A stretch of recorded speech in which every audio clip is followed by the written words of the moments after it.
అనుకోకుండా గోపన్న కూడా మీ అందరికీ ఎప్పుడు అందుబాటులో ఉంటూ మీ అందరితో ఎప్పుడు కలిసిమెలిసి ఉంటూ ఎప్పుడు ఏ కష్టం వచ్చినా ఏ సమస్య వచ్చినా మీకు అందుబాటులో ఉన్నవాడు మాగంటి గోపీనాథ్ గారు.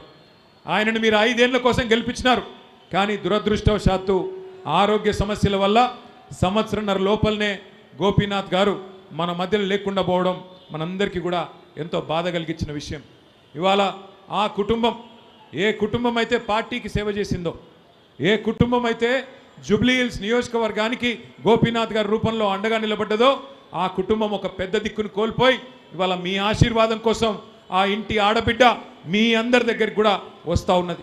తప్పకుండా ఈ ఆడబిడ్డను మీరందరూ ఆశీర్వదిస్తారని, తప్పకుండా మంచి మెజారిటీతో గెలిపిస్తారని చెప్పి నేను బలంగా నమ్ముతా ఉన్నా. దయచేసి మీరందరూ కూడా ఒక్క విషయం ఆలోచించాలని నేను మనవి చేస్తూ ఉన్నా. ఇప్పుడు వచ్చిన ఎన్నికతో, ఈ ఎన్నికల్లో గెలుపుతో, ఈ ఎన్నికల్లో ఓటమితో ప్రభుత్వానికి ఏమీ కాదు.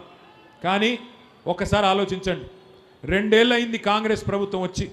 ఎవరికన్నా ఒక్క మనిషికి రాష్ట్రంలో ఏమన్నా మంచి జరిగిందా ఒక్కసారి ఆలోచించండి.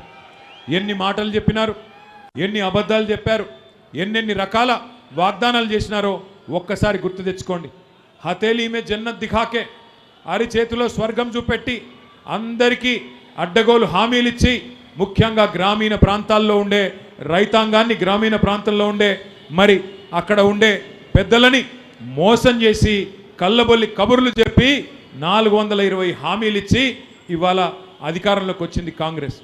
అధికారం పెద్ద విషయం కాదు. 10 ఏళ్ళు మీరు మాకిచ్చారు, ఇవాళ వాళ్ళకి ప్రజలు అవకాశం ఇచ్చారు.